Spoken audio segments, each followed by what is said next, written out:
பிரபல இயக்குனர் சுதா கொங்கரா இயக்கத்தில் உருவாக்கியுள்ள நடிகர் அக்ஷய்குமாரின் சஃபிரா திரைப்படம் ஜூலை 12ஆம் தேதி வெளியாக உள்ளது. இந்நிலையில்தான் பிரபல இயக்குனர் மணிரத்னம் அவர்களின் உதவி இயக்குநராக பணியாற்றி துரோகி என்கிற தமிழ் திரைப்படத்தின் மூலம் இயக்குநராக அறிமுகமானவர் தான் சுதா கொங்கரா.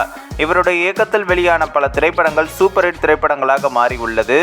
இந்நிலையில் தான் கடந்த 2020ஆம் ஆண்டு பிரபல நடிகர் சூர்யா அவர்களை வைத்து சூரரை போற்று என்கிற திரைப்படத்தை இயக்கியிருந்தார். அதற்காக இவருக்கு தேசிய விருதும் கிடைத்தது என்பது குறிப்பிடத்தக்கது. இந்நிலையில் அந்த திரைப்படத்தின் ஹிந்தி ரீமேக்கை வருகிற ஜூலை மாதம் 12ஆம் தேதி வெளியிடுகிறார் சுதா கொங்கரா. அதாவது ஜூலை 9ஆம் தேதி சஃபிரா படத்தின் ஸ்பெஷல் ஷோ ஒளிபரப்பப்பட்டது. இந்நிலையில் தான் இந்த படத்தினுடைய தயாரிப்பாளரான பிரபல நடிகை ஜோதிகா, அவரது கணவர் சூர்யா உள்ளிட்ட பலரும் கலந்து கொண்டனர்.